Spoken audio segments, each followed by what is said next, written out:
Yeah, so just a ring ring. Hello? Hi, is that Jessica there? Yeah, this is she. Hey Jessica, this is Adam. I'm calling as a local real estate agent out here in Los Angeles in regards to the petition of probate that was filed. It shows you'll be the personal representative in the family's estate. Yeah, that's correct. Got it, got it. Well, I was calling, and I may be calling a bit premature, but calling very respectfully in regards to the real property, just to see maybe if you and the family did have any consideration selling the property over there. We haven't really gotten that far into the process. I know we're interested in it, just don't really know the right steps, I guess, moving forward. So, Well, God, I really appreciate you sharing, especially under the circumstance. I know when sellers are kind of tending, even in consideration of selling the property, they like to get a valuation just to get a picture value of what the property is worth. Would that information even be useful? yeah, again, I'm not really sure about how long it will take. I just don't want to waste any of your time. I don't know if it's something that we can do tomorrow or next year. I just don't know the time frame really, but definitely interested in kind of knowing what it's worth. Yeah. So a little bit about us. We do specialize in real property with probate sales and trust. And what we've seen in the past is once you file, it takes about 30 to 60 days once you have the letters, and then you have authority to decide on what you'd like to do. So it seems like you're considering selling. Is everybody else on board with the sale, or is any of the family maybe trying to keep the property? I don't think anyone's trying to keep it. Uh-huh. I just, I guess my question would be if we were to sell or like want to sell right away, is it, hmm you said we have to wait 30 days. Do we need to wait 30 days in order to get the, comparables, or how does that work? Yeah, yeah, great question.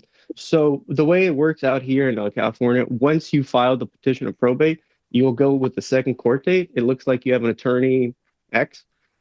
Once that court date happens, you will get the letters, and then you will have authority to decide. You have, of course, at any time to decide, just review what you like to do with the property, just to see like what's the property worth. And just wondering, sometimes sellers would like to get like some third-party assistance, like any clean outs or even like handyman work. Would that assistance be useful for you at all? Yeah, that was kind of my next thing I was going to lead into. I mean, there's just so much to do with the property. There's, we have furniture in there we don't know what to do with. So we're not 100% sure kind of like what that time hmm frame works again. I mean, do you sell it? I guess this would be something I could ask you later. Do you sell it furnished? Can you help with furniture? Stuff like that. Yeah, and these are all great questions, and I'm happy to share a kind of like strategy wise of what can be done. It really depends on what you're looking for. If you're looking for an as-is sale, or if you're looking just to get as much as you can, I'm happy to swing on by. Are you close to the subject property at all, Jessica? I'm not. I actually live here in South Carolina. Is this something hmm you do remotely? And I guess another question would be: Is do you just strictly work with probates, or are you general brokerage, real estate agent? I'm just trying to make sure I'm making the best decision for the family. Yeah, absolutely. I know this is a business decision, and my job is to help, never to make you do anything, Jessica. So we are a licensed agent with eXp Realty, and we work with all types of sellers, but we do primarily specialize in probate. So that's a little bit about us, as well as, however, it's ultimately what you and the family think that makes sense moving forward. I know you said you're out in South Carolina, and the properties out here in LA. What we've done in the past, I don't know if you're open to this, is just to get a quick 5, 10 minute like video link of just kind of showing what the market is going with a market snapshot, as well as any other questions that you may have. How does that sound, Jessica? Yeah, that sounds good. And honestly, just being so far away, I kind of want to be as much hands off as possible. So anything that you can help with would be great. Just set up, whatever we need to. I can get you access to the property. Yeah, yeah, no, I really appreciate that. Like, we're working with another seller right now because they're actually out of the state. They actually, once we agreed on working together, they actually mailed us the keys, and we're kind of just the boots on the ground. So if you need anything, we're happy to be a resource, especially going through this process. So I'm looking at my calendar right now. Is like weekdays or weekends better for you, Jessica? Weekdays. Does it just need to be me since I'm the executor of the estate, or do I need everyone that would need to, help make the decision on the call? Yeah, that's a great question. Because you're the executor, you are going to be appointed, essentially the one who's handling the estate. Um, and you will have authority to decide. However, I know it's a family decision, and it's ultimately what other people who are associated with the property can make a decision with. So again, this is we're not making to we're not here to push or anything. We're just providing service. Okay, So yeah, it's good to have you some know, options. exactly, exactly. So I know you guys are what, I think 3 hours ahead. Yeah, If it's yep. Hmm. okay, so if it let's just say if we met tomorrow around 1 p.m. our time, it's going to be like 4 p.m. your time. Is that right? Yeah, yep. Just send me a link. I mean, any education that you can help me in the process, I certainly would appreciate it. Great. And I love you asked that. What I'm going to do is I'm going to ask for an email. What's kind of like your best email address? Sure. Blah, blah, blah at gmail.com. Awesome. I like that one. It's simple and easy. So what I'll do right now, Jessica, I'm going to send you a quick some past testimonial reviews as well as a marketing packet with the video link. So looking forward tomorrow at 1 Great. our time. Do you have I any appreciate questions before I um, go? I'm sure I may after I get all your info, but at this moment, yeah, just looking forward to reviewing everything you send over. Appreciate it. This is my direct sale. I'm looking forward to help any way I can. Thank you. All right. Sounds good. Bye. All right. Well, Jess is a super nice probate executor. Was that realistic, Adam? 100%. Yeah. Okay. Cool. Yeah. 100%. Everything what Jessica did is exactly what I work with. Oh, nice. And so everything that's exactly what you're dealing with, and or you're going to have the other one. So, but you're looking with people who are confused, not sure of the process, and you're the guide and assistance, as Aaron says. So, yeah. Yeah. That's awesome. Yeah. There's no resistance there. So I don't know, like, do you come across people with no resistance all the time, or is that pretty typical? Uh, I would say about 10% with no resistance, 10 to Okay. 20. So It's that not, wasn't really realistic or typical then. no, Because it then, is. yeah. It, Oh, it it is? is, Okay. but no, it is. That's what I'm saying. But there's also resistance of saying like I'm working with another agent or I have an Okay. attorney. Yeah. When you're That's dealing the with people, objection. Yeah. Got it. yeah. Okay. But if you're dealing with people like Jessica who is out the state, they're like, I'm confused. I don't know. Like I'm not here. So everything that she was the avatar for that seller, Yeah. she was on That's point. perfect avatar. Okay. Got Yeah. it. Yeah. So Yeah. See, we don't have these in Canada, but what I can say about your delivery was, yes, you were coming off as the guy, Yeah. and yet I believe that when you're coming off as the guide, you already know what you're talking about. But the thing is, like, you had a lot of upswings. Almost every sentence was an upswing, which made you sound unsure. Although the content, um, mhm, I knew what you were talking about, but it just mhm, sounded unsure as you delivered it. That's mhm. from the speech side that I can comment on. But Okay. otherwise, I mean, Jessica, how did you feel on the receiving end? I actually felt comfortable. I didn't feel like he was just kind of calling to sell me. I felt it felt nice. And I really don't know anything about probate, truthfully. So my questions were valid and I felt like he answered them well. So I was impressed. Good job. Yeah, very professional. So just got to work on those upswings at the end. Otherwise, I think really good. Jose, I know you came in late, but what insights do you have for Adam about probate in general, or if they come across, got to talk to my attorney, or like I'm already working with another agent in regards to probate. Yeah, so I didn't jump in till the very end. I think the one that a lot of people are getting is hey, I need to talk to my attorney, or my attorney has that taken care of. Usually, what we would say was just, I understand that your attorney has the legal aspect taken care of. I was calling you more for the real I was calling you very professionally and respectfully about the Nice. real estate property located at X. So I think that's the most common. And then that I've already got another agent. It's basically the same thing as the other one, except you can add a couple of just key changes. So like in the normal one where it's like, I've already got another agent, I'm not sure if you're open to this, or you could even say you're probably not open to this and then go to the objection handler. So I'm not sure if you're open to this. Here's what most sellers do. What most sellers are typically doing before committing to an agent is they're typically taking the time to interview a couple different people about commission or price, commission, and marketing. Is that something that you're open to? So it's the same thing. It's just you're switching up a couple of words. So it's like, look, I'm not sure if you're open to this. Here's what most administrators are doing before committing to an agent.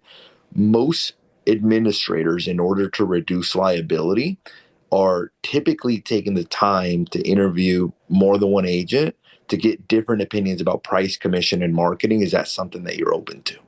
So it's the same exact thing. You're just making it so that you're speaking to them and you're custom tailoring it to them, basically. Gotcha. I like the words reducing liability. I think that's key. Reaching out professionally and respectfully is one of the other words that I really liked. And also, this might be premature, and then go into what you want to say. So yeah, great job, Adam. You got your scripts down pat, I think. So yeah, just work on the tonality. All right, good stuff. Thanks, Jess, for being a great, amiable seller. Anytime. All right. Who else wants to step up? William, go ahead. Yeah. I like to practice the objection. I already have another agent, like 3 levels deep, please. Like, you know? Yeah. Great. Adam, why don't you be the seller and give him that objection? Okay. Let's do it. Awesome. Let's go. Yeah, go ahead. Yeah, Will, you know what? I really appreciate you giving me a call, but I'm gonna be working with the past agent who kind of helped me buy the house.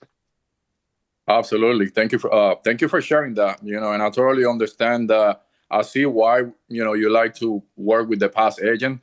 It sounds like you probably have a relationship with them already.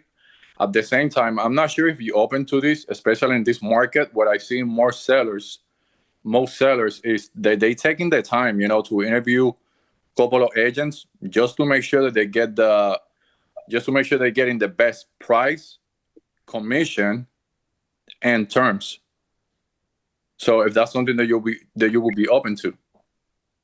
It's just like I'm very close with the agent. I mean, he's my friend. We go to like the same dinners, the same like get-togethers. And I just don't want any tension. Hope you understand that, Will. Oh, so okay. So what I'm understanding is, yeah, you actually have like a deep relationship with that person. So I understand probably that you feel a little bit obligated right now at this time. At the same time, I understand, I'm aware that this is a business decision. And the only reason I'm suggesting that is because 90% of my clients that we get, they had another agent, and when they actually see what we do to sell homes like yours, they normally have end up hiring me. So if that's something that you'll be open to see. I don't know, Will. It's just they helped me buy it, and it was such a dogfight just to get the house. I feel like, why wouldn't I want to give them a shot to sell it? I'm sorry, what was that again? Why wouldn't I give them the opportunity to sell the house? Yeah, I totally understand. So why we don't do this? This is the good news for you. I'm not asking you to commit I'm not asking you to commit right now to anything. I'm not asking you to, sign any papers when I get there. All that I'm asking you is the opportunity just to swing by the house, see what really has to offer, and demonstrate the things that we can do for you, to sell your property for the most. So do you actually see a disadvantage by doing that? I'm just wondering, Will, what are you going to go do differently than the past agent? You know what? And that's a really good question. It sounds like it's a concern for you. What are we going to be doing? I think that the real question is what we actually going to end up doing better to sell the property. So if you were to connect on the normal conditions, are you available in the evenings or in the afternoons? I'm available in the afternoons. Okay. And my schedule gets full really fast. So let me see. I have something here for tomorrow. I have one at 6 and one at 7 p.m. Which of those two will work better for you? Yeah, I'm just not going to be committing to anything though if we meet. Absolutely, I totally understand. So if 6 or 7 will work better for you? Yeah, 6. Okay, so I'm gonna put you down for 6 p.m. If it's anything changed, we can always reschedule, and then from there, prequel. Adam, you got some feedback for him? Liked it. I guess I'm not I think that would work for some personality types, but I guess I'm a little softer. But I think I would have just catered more to figuring out a little bit more past examples of just throwing I think how Jose says a golden carrot, what we have done, just kind of to pique my imagination, because I still would have felt a little bit of resistance if I was an actual seller. I think that would have been a key thing in that takeaway, is just dropping a little imagination of what can we do, and just giving a taste of it. I don't know if that's one thing Sounds good. I think that would help. So here's what I wrote. Whenever I'm handling this objection, I'll say things like before I go into the or as I'm almost as a setup. I'll say something like when he was like, well, look, I play basketball with him and blah, blah, blah. I'm like, well, look, I don't want to step on anybody's toes. And what that does is it almost makes it seem okay, look, this is a good person on the other side of the phone. Yeah. But it also almost opens it up as well too. Another thing that I'll say is he was like, look, we go to the same dinners together. He said something along the lines how would I even what did you say? How would I even make it so that he doesn't get angry or something along those lines. So I put when you repeat and approve, you got to repeat and approve to the emotions that they're feeling. So when he says something like that, it's almost well, look, Adam, if I'm hearing you correctly, I get the feeling that you almost feel a sense of obligation to him. Almost if you don't work with, almost as you're obligated to work with him because of the relationship that you have. And then you can go into the objection handler. Because that was the feeling that I was getting. I was getting the feeling that he felt a sense of obligation because he hangs out with him. And that if he didn't work with him, it would feel almost awkward. Would that be accurate, Adam? Yeah. That's what I was saying. I think he didn't address that emotion. Yeah. He just swung by it and just kept going with what he said is, I understand. Instead of repeating and approving. So let me role play that one if you're okay with it. I'll role play with Adam and I'll break it down for you guys. So let's go. Hey Jose, I appreciate you giving me a call, but I'm working with the past agent who helped me buy the house. Yeah, I completely understand. So Adam, you're probably not open to this. Here's what most sellers are doing when they are selling a property nowadays. What most sellers are doing is they're typically taking the time to interview a couple of different agents to get different opinions about price, make sure they get top dollar, commission, and then also marketing. Is that something that you're open to at all? It's just Jose. I'm friends with the agent. I mean, who's we go to the same get-togethers, and we're in the same social environment. I wouldn't feel right not even giving him a shot. Yeah. To sell the house because he helped me buy it. Absolutely. And here's the good news for you, Adam. I'm not saying don't give him a shot. As a matter of fact, I'm not even saying don't work with him. Obviously, I don't want to step on anybody's toes. So here's the reason why I'm asking to see if you would be open to getting a second opinion. A lot of the properties that we list for sale, even in today's marketplace, we're selling above the asking price. I'll give you a quick example. Like we just listed a property at 700, not too far from yours. We got 12 offers and we sold it for 850,000. So in that case, that was $150,000 above the asking price. We listed another property that we sold 290,000 above the asking price, and our highest negotiation is $310,000. So I guess my question to you is, if there was a different marketing approach where you can get maybe an extra 10, 15, an extra 5, an extra $20,000, is that something that you would be open to? Yeah, I'm just wondering how come you don't think my friend can do the same? Is who is an agent, or I know you have some great stats, but well, is So he not able to deliver the same results? that's a really good question. So you're kind of thinking, if I'm hearing you correctly, it's like regardless of who I work with, I'm probably going to get the same exact result. And you're probably thinking like my house is so beautiful that it's probably going to sell itself, right? I'm honestly, I'm not sure. That's why I'm reaching out to the experts Yeah. and just seeing what what we can do. I just want to make sure that um, you know the person who does sell uh, gets the best we can for it. Yeah, absolutely. So that's actually a really good question because most people imagine that all realtors get the same type of results.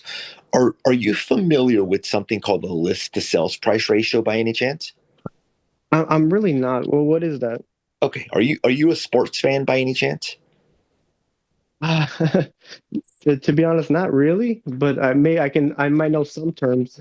Okay. So imagine like let's say somebody is playing baseball, right? Got it. You got a batting average, right? Which tells you like how many hits they get relative to how many at bats. Hmm. In real estate, there's actually a metric called the list to sales price ratio, which tells you very similarly in agents' performance. So it actually tells you from the price that they list homes for, what do they typically end up getting? So the average in our market is 97%, meaning if an agent lists the home for $1 million, they're generally getting $970,000. My personal list to sales price ratio is 99.8%, meaning if I'm listing a property, I'm generally getting $998,000. In that $1 million example, that's an extra $28,000. So I get the question, meaning like, hey, do all agents do the same thing? If all agents did the same thing, the results would all be the same and there wouldn't be a difference in the list to sales price ratio. So here's what I was going to ask you, Adam, and I'm not asking for any commitment from you. If we were to get together so that you can get a different opinion, is there typically a day of the week that would normally work out better for you? I feel like weekdays would be better. Give me another objection. Say, no, I feel obligated. You know, I appreciate you, but I still feel obligated even with the Yeah, stats. You know. yeah, obviously. And once again, Adam, I'm not looking to step on anybody's toes. And obviously, I'm not trying to ruin any relationships with you and your friend. So here's the feeling that I'm getting. The feeling that I'm getting is that you almost feel like a sense of obligation to this other agent because you had that relationship with him. Is that Yeah. correct? Yeah, that's exactly right. You know, I just don't want any tension. Yeah. Yeah. And at the same time, what I'm also imagining is that from a business perspective, you probably want to end up with the best results. Correct? Yeah, I mean, an extra 28,000 would be great. So here's the good news for you. I'm not asking for you not to work with your friend. I'm not asking for you to sign something with me right now. All I'm asking for is just the opportunity to interview. After our meeting, one of two things will happen. Number one, you interview me and you still decide that you want to work with your friend. And if you do that, worst case scenario, you have a backup plan in case something doesn't work out, or you've learned a couple things that we're doing to get top dollar for our properties and you can share them with your friend. A different scenario is you may say, well, I actually like what you have to offer. What can we do to make this a win-win proposition for everybody? And then I can go over a couple of scenarios in. So once again, Adam, I'm not asking for any sort of commitment from you. I'm not asking for you to sign anything. All I am asking for is just the opportunity to get together and share with you what we can do to help you. So once again, if we were to get together, is there typically a day of the week that would normally work out better for you? Today's Wednesday, Friday. Friday in the afternoons would work. Okay. And would 3 o'clock or 5 o'clock be a little bit better for you? Let's do 5. Okay, great. So I'm going to put you down for Friday at 5 o'clock. Now, Adam, before we get together, I have a couple of really quick questions that I need to ask you. I just want to make sure that I'm fully prepared and I can really be of best service. Is it okay if I ask them now? Yeah. Well, what are the questions? Okay, fantastic. So here's what I want William. I want William to give the feedback. Yeah, I'm listening. What was the feedback there? Or what feedback would you give? Or what did you take away from that? Well, a lot of things. First of all, your tonality, and the attention that you actually put to the emotional attention that you use to listen to what he has to say. Your approach more than anything. Okay. Adam, how did you feel as we were going through that? Yeah, exactly. Will just nailed in the coffin. I felt more addressed and heard versus rushed, through the just, like a hard push. It was more of like, this is what I'm feeling. Can you put your email addresses in there also? These are the options, as well as providing some like clear. I think I might have just muted somebody by accident. Adam, you there? You muted everybody, Hosey. What are you doing, bro? You're better than that. Yeah, I'm here. I heard some people in the background, bro. Mm-hmm. I know. I'm just playing with you, bro. You want me to pinch your cheeks in the morning, bro? What are you doing, dude? Relax. Relax. Good. What else? Yo, I heard you're ready to get balled up in Fort Lauderdale. You see his face? I love it, dude. I love it. You know what's funny? I see him playing basketball. Bro, you know what he told me? He's lost 15 pounds and he's playing basketball every day. And I was like, dude, you really trying to come at Hosey, aren't you? You know what I told him? I'm like, I'm not even going to practice and I'm still going to ball you up. It's funny, bro. I love it. Can I role play? Yeah. All right. Expired. Whoever wants to go. All right. Mario, is there a specific thing in the expired that you want to work on? Yeah, like actually getting an appointment, because I've talking to people, having good conversations, man, but I'm not really setting them on the first call. Okay. And what are you noticing? Like, when does the conversation start to like kind of veer off? I mean, they just came off the market, so they're just like, we don't want to meet. Like, I mean, it's great information. We're just not ready. Yeah, that's like kind of where it is. That's like where I get stuck in the tracks. Yep. So when that happens, like, what happens for you internally? When they're like, dude, I usually try to go a different route. I try to like, find more problems to solve, but I find myself on like a 20-minute call, and it's just, I don't know how to get in. I don't know what like I can't like, I don't know, force these people to meet with me. No, and that's true. You can't. And I love that you're looking for problems to solve. Like, what's happening for them? Do you feel like, because what you're saying is logical, they're telling you that it makes sense. They're telling you like, yeah, dude, this is good information, but there's something blocking them. So like, is that a practical thing or is that an emotional thing?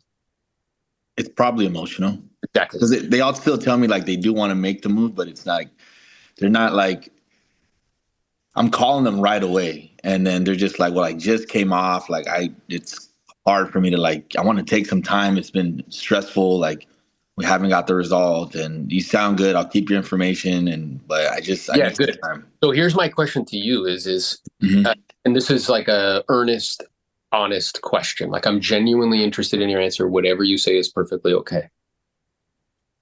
Being that it's an emotional thing that is in the way, because they're telling you like, yeah, dude, like I still want to move. I appreciate you calling. Like all this information's good. I just came off the market. I want to give it a, whatever. There's internal resistance, and it's an emotional thing because it's logical and they're still not doing it. So I want everybody to hear something. If something's logical to you and it makes sense and you're still not doing it, there's an emotional block. Right. Yeah, fair enough. So what have you been doing, if anything, with your language to address the emotional component? I've been trying to like be empathetic and say like, I understand, you're frustrated. If I were in your shoes, I'd feel the same way. I wouldn't want to work with an agent again. But let me ask you, if there was another way, I know it seems like it's impossible right now, but if there was just another way to get this done, is that something you'd at least be open to? Yeah, so this is good. So that is good because you led with kind of, hey, I understand. I see where you're coming from. And then you went back to logic. If there was a way. Okay. How could I go a little bit deeper? That's a good question. What are they ultimately resistant to? So let's think about this. Anytime anyone on this call has been asked to make a decision that required them to spend any meaningful amount of money. Okay. What is our internal response to that? No. Yes. And immediately no. Yeah. Right. Yeah, of course. Now, not only is it no, but what are they afraid of? Committing to that, spending that money. That's right. Not only committing to spending that money, and in this instance, what are they afraid of? Committing to whatever that is, whatever the ask is. Yeah, because they committed before and they committed to spending the money and they didn't get the outcome that they wanted. Right. So how could you address that issue? How could you use language to address the fear of commitment, the fear of getting locked into something? Okay, so yeah, I can see where you're coming from, Aaron. I'm sensing, or it seems like you're a little hesitant because you didn't get the results you wanted the first time around, and that's totally natural at this point. I don't know.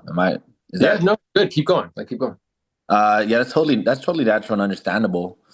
How would it make you feel if you were able to get this sold? Yeah, good. So here's what you're doing. And this is good because we're getting to what's happening here. So you've done it twice. You're addressing on a surface level, but then right back to logic. Okay. Right back to logic. You see? Yeah. So what if you said something like this? Like, yeah, dude, I totally understand the hesitation. 6 months, it hasn't sold. Now you're getting all these phone calls from agents that are telling you they're the best thing since sliced bread. And I want to be really clear right now.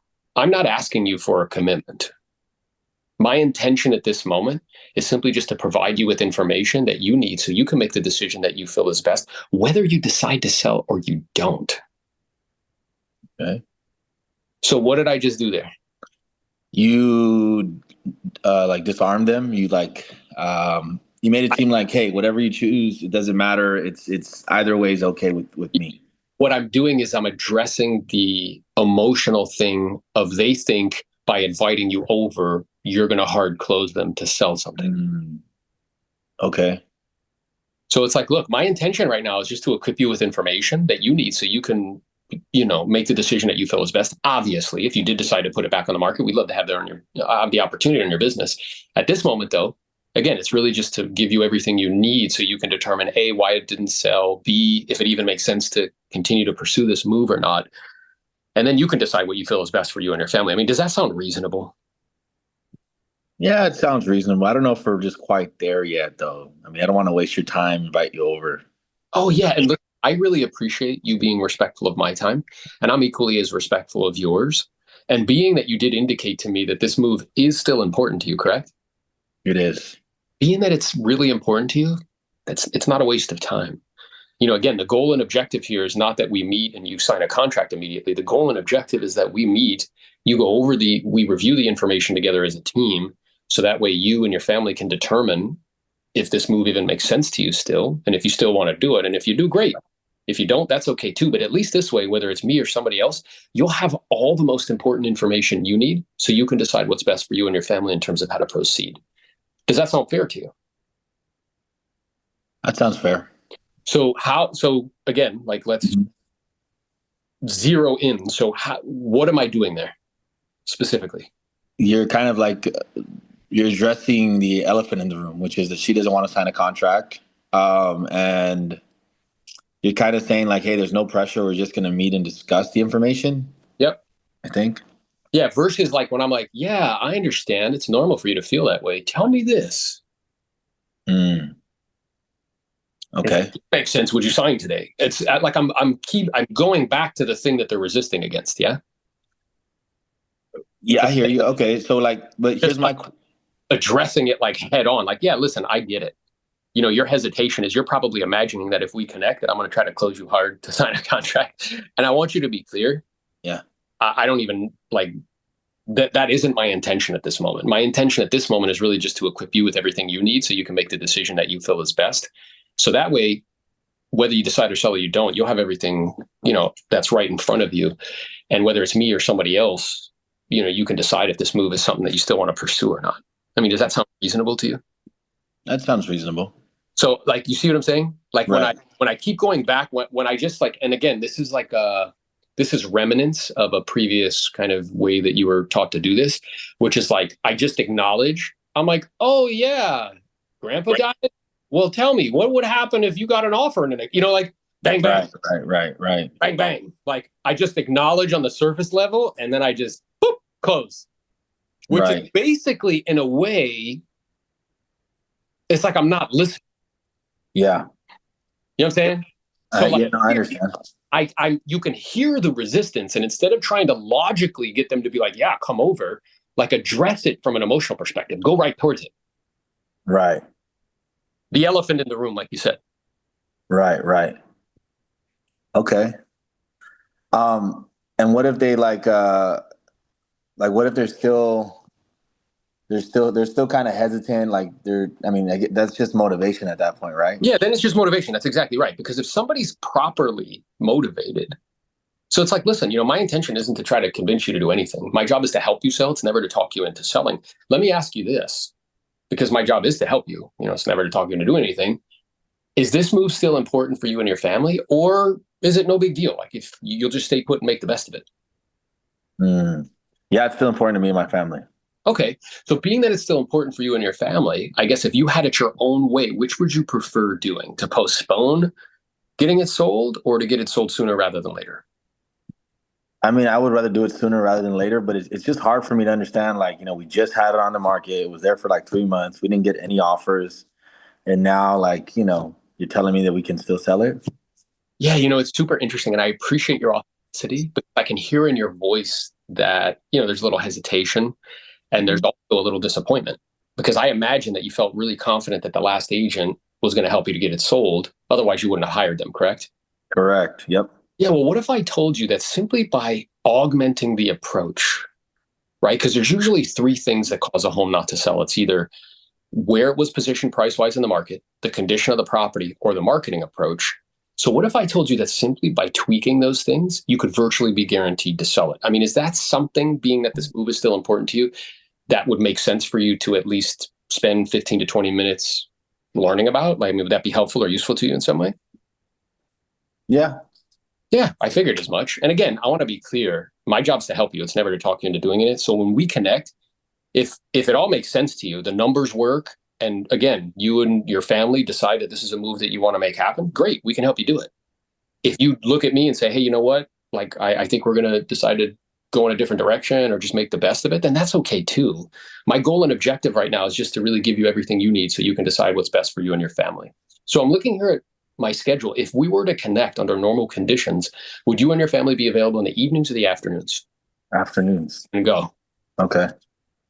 So what are you aware of as we run through that? Whatever you say is fine. Yeah. There's a basically where the rubber meets the road is that question. Like, you're disarming them. You're letting them know, like, hey, we're coming in. It's whatever you decide is fine. I'm just here to provide you with some information. If they say yes to that, then, you know, obviously you address the emotion correctly. If they say no to that, we got to go revisit the motivation and see if it is strong. See if it actually is something that is strong, because there's 2 reasons. Well, there's like 3 reasons why homes are expired. 20% of them aren't motivated sufficiently. Yeah. Yeah, for sure. Not. There's a reason why they expired. And then the let's say like 60% is where they are motivated sufficiently, they just weren't getting the right information.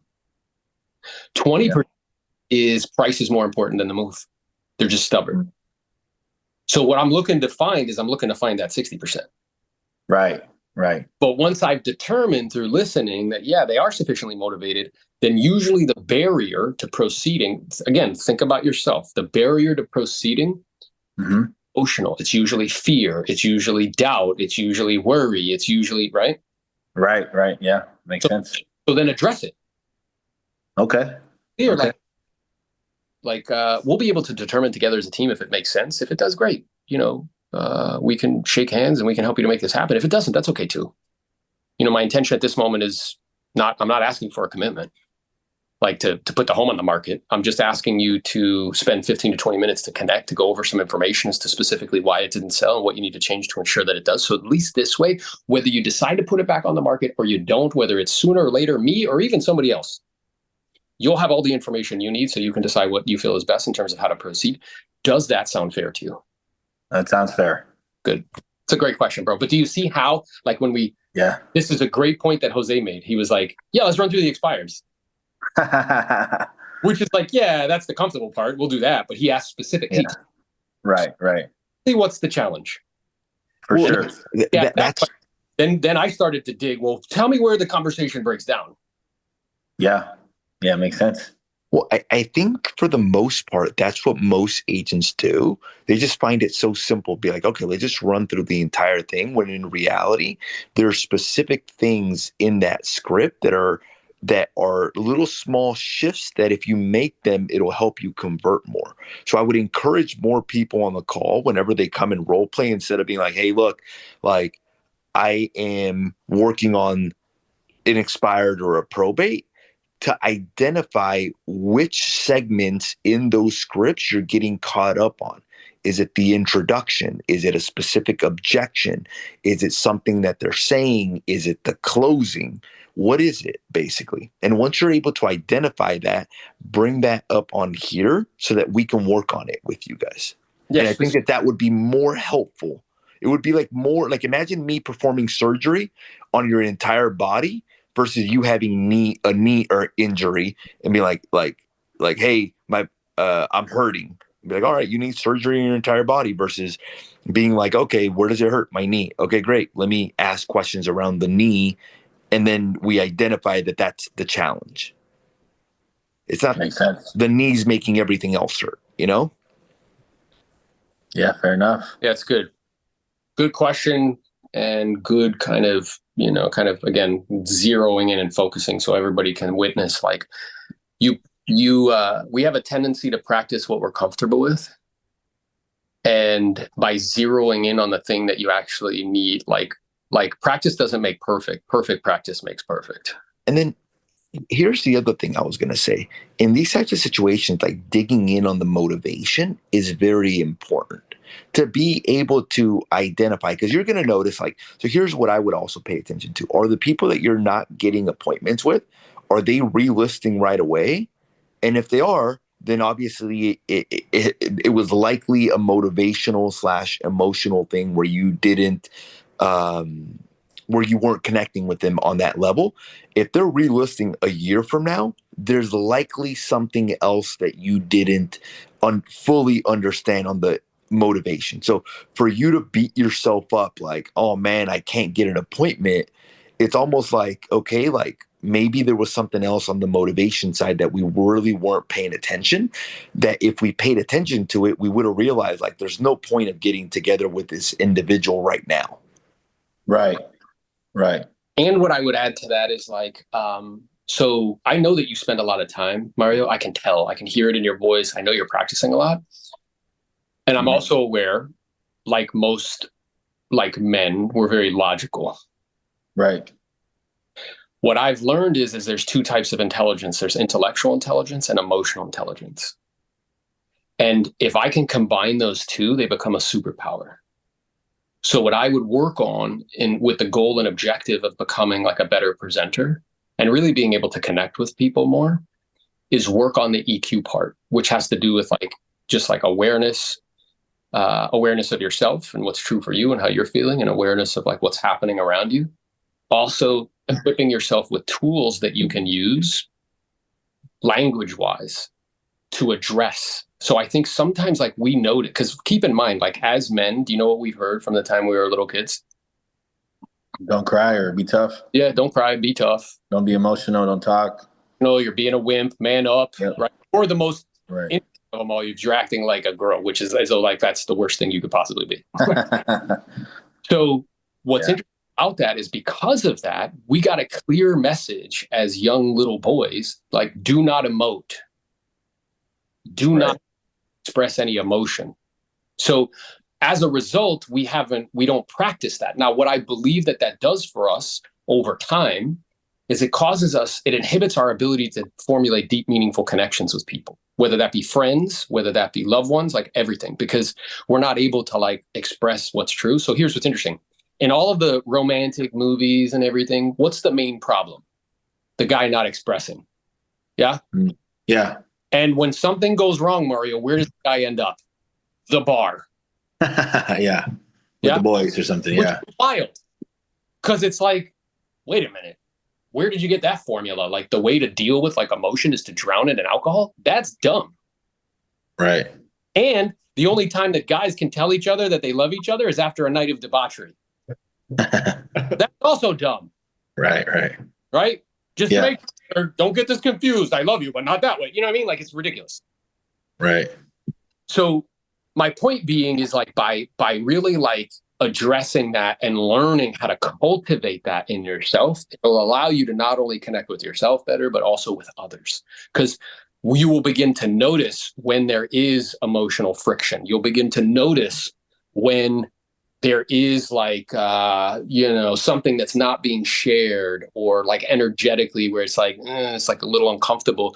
And then you can equip yourself with tools that I can deploy so I can address it in the moment. How many people besides me have ever been like, man, I wish I would have said that like hours later?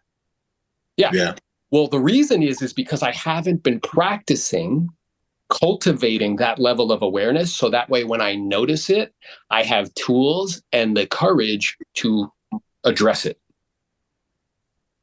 Does that make sense?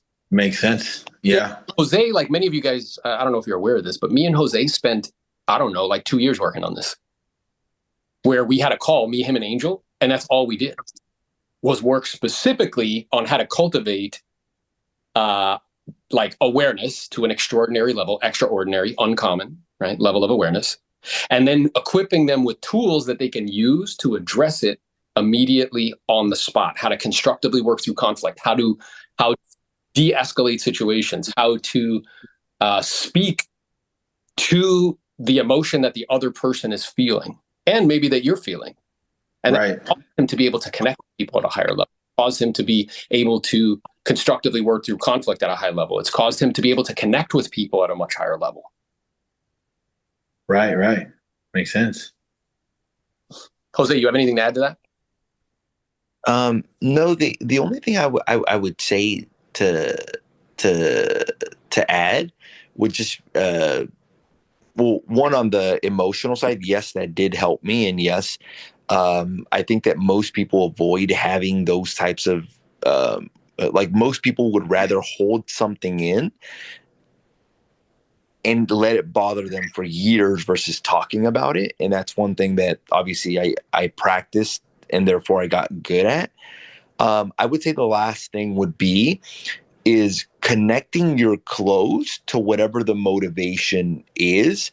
And if their concerns are like, hey, look, I'm not sure if I'm going to do something, even saying something like that, look, whether you do something or not. And I think that's what Aaron's doing as well, too. Like whether you do something or not, this way you have all the information that you need to be able to make a decision as well, too. And then just getting really good at like understanding the motivation and being and based on what they're telling you, being like, okay, what is the probability of these people doing something right away? If they're like, well, yeah, like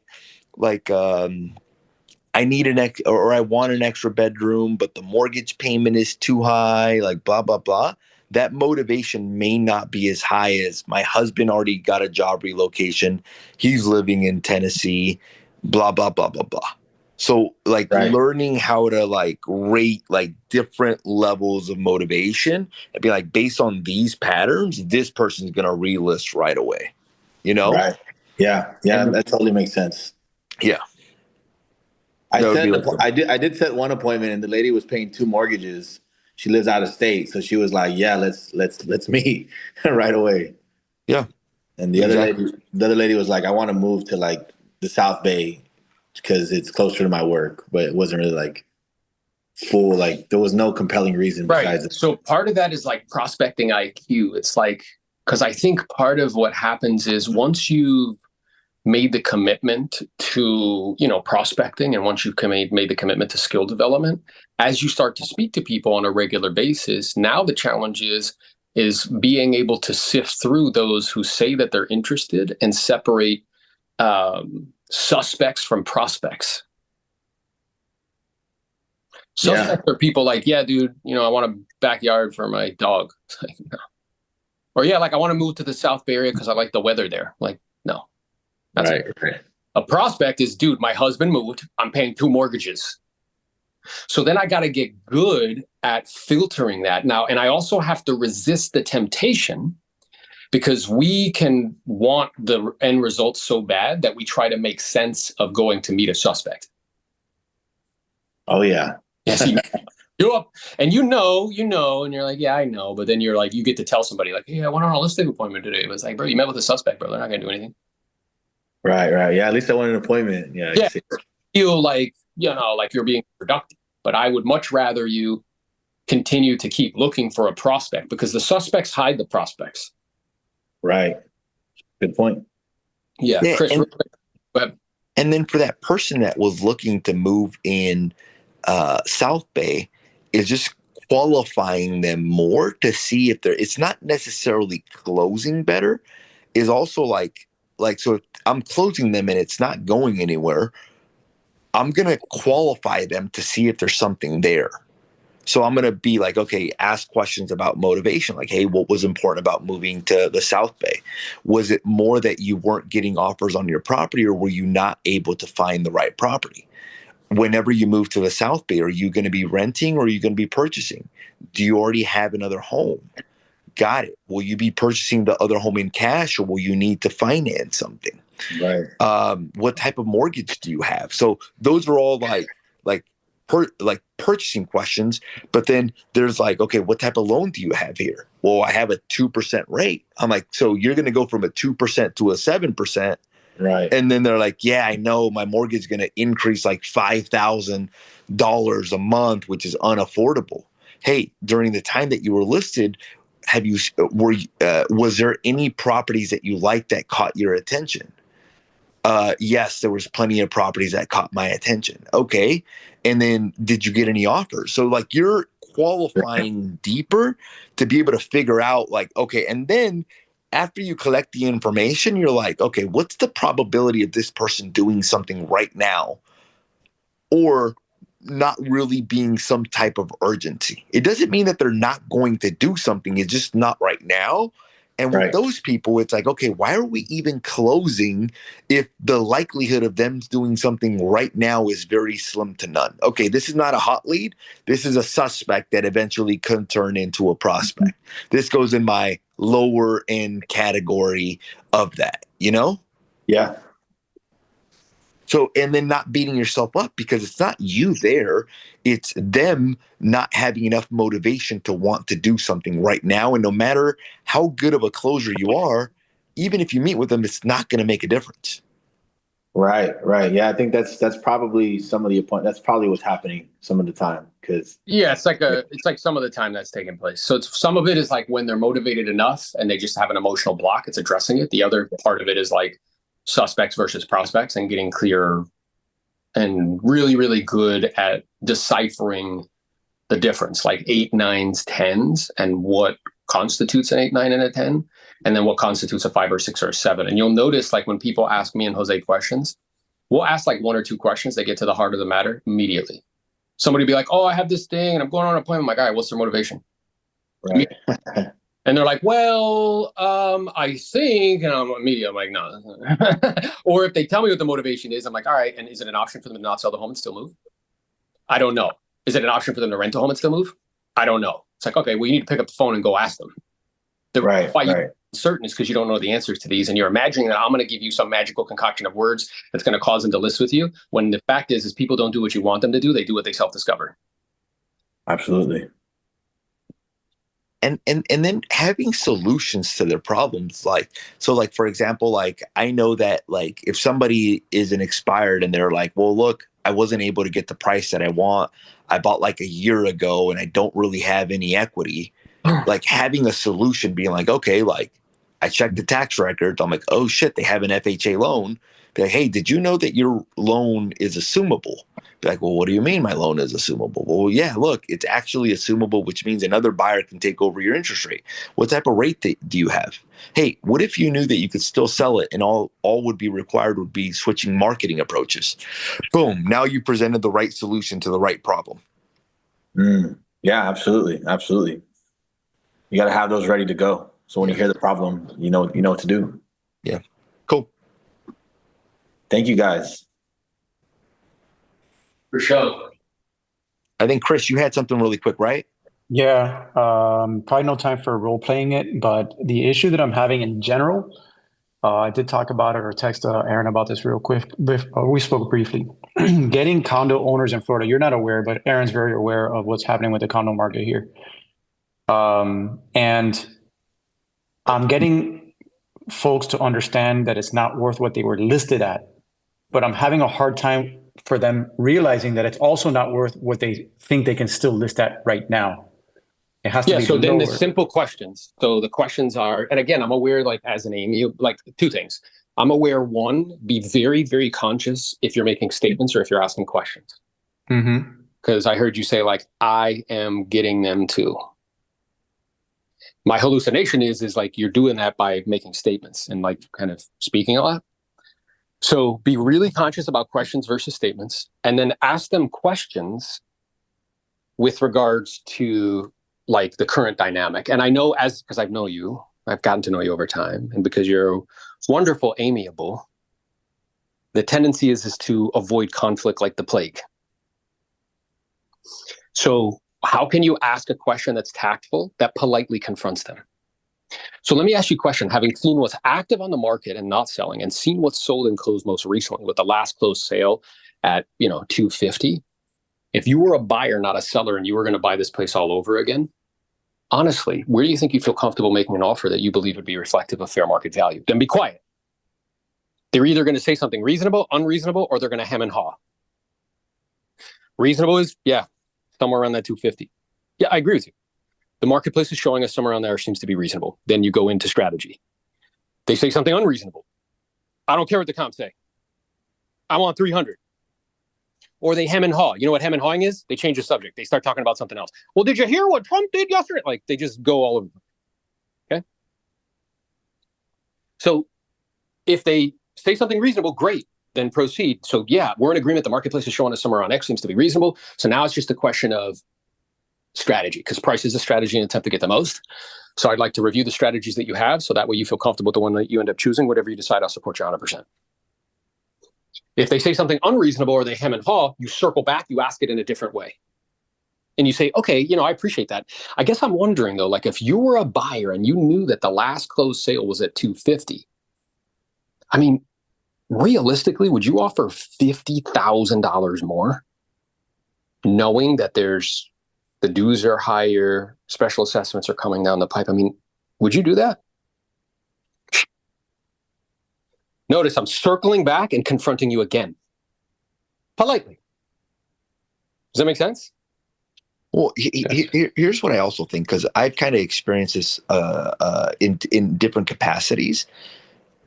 Whenever something changes immediately, there's a gap period where the comps don't reflect the recent sales. And then people that are motivated adjust to the recent market, and then it becomes just like a normal presentation because the comps now reflect what the values actually are. The challenging period is not like presenting something and their expectations are off.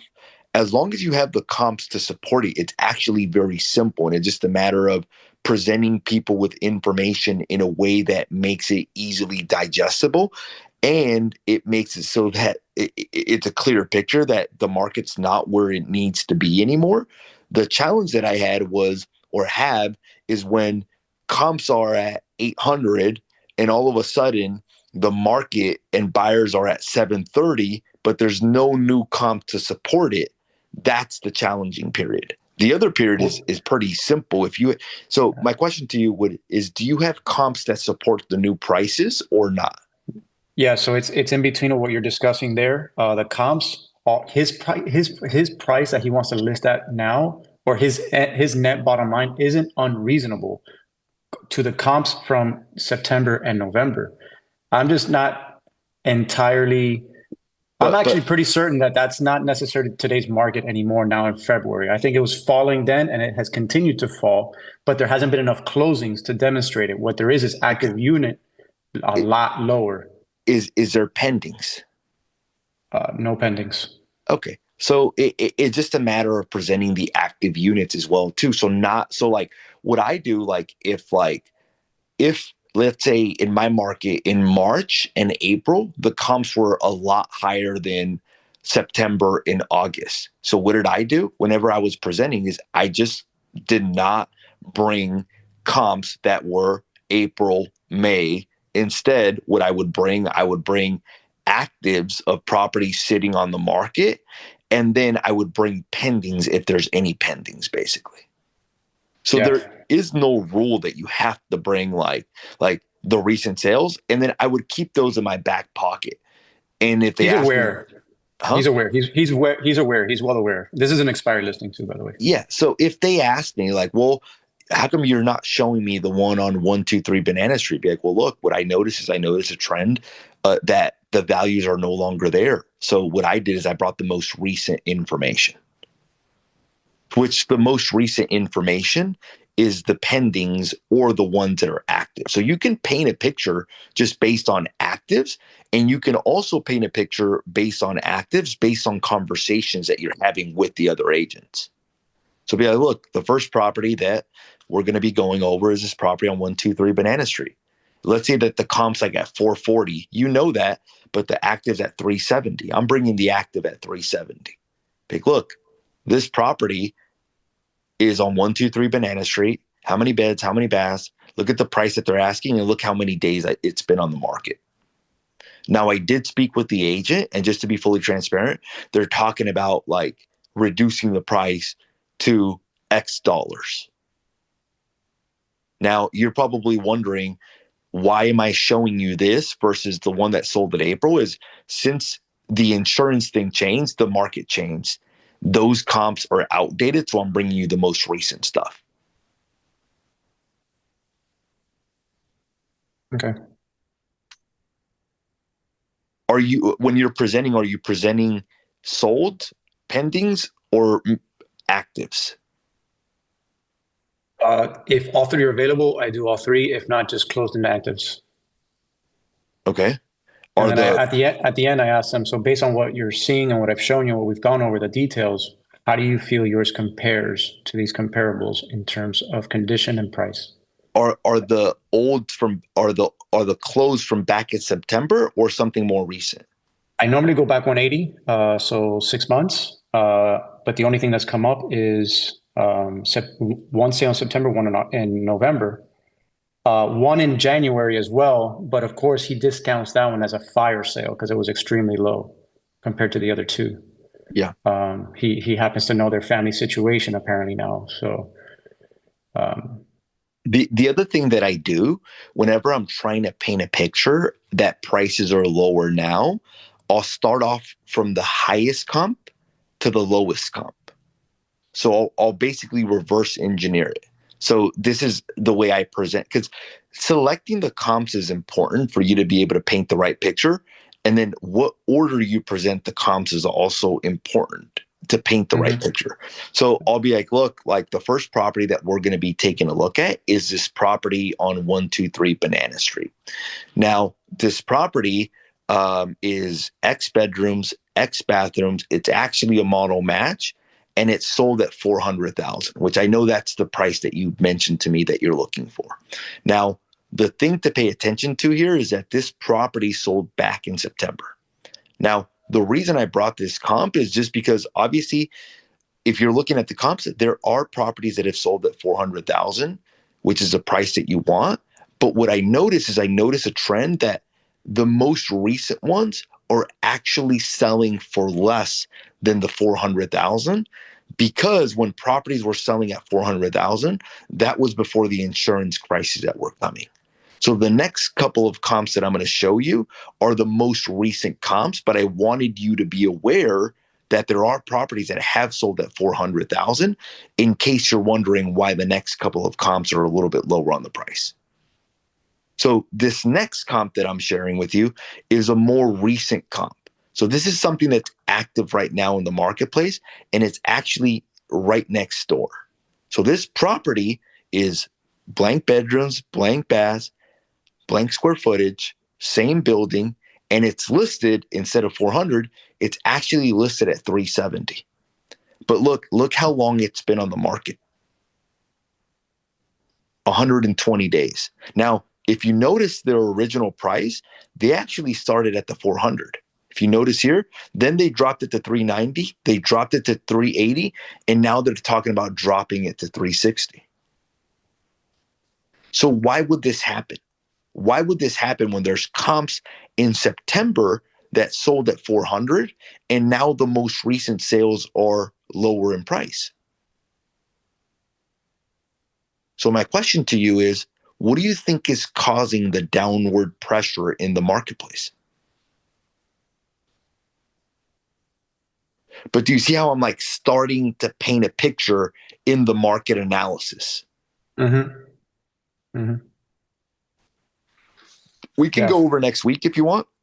Yeah. We can go over, or on the Friday call that we have, we can go over like a CMA presentation and make sure that you're selecting the right comps, that you're presenting in the right order, and that you're helping paint a picture for them as to where the marketplace is right now. And that when necessary, you're giving additional commentary to lead them in the right direction. So let me ask you this. Did it feel like I was guiding you, not telling you, did it feel like I was guiding you that prices were likely not going to be at 400,000 based on the most recent information? Yeah. It did, right? Yeah. Now, when you're presenting the comps, are you guiding them in a similar manner like that?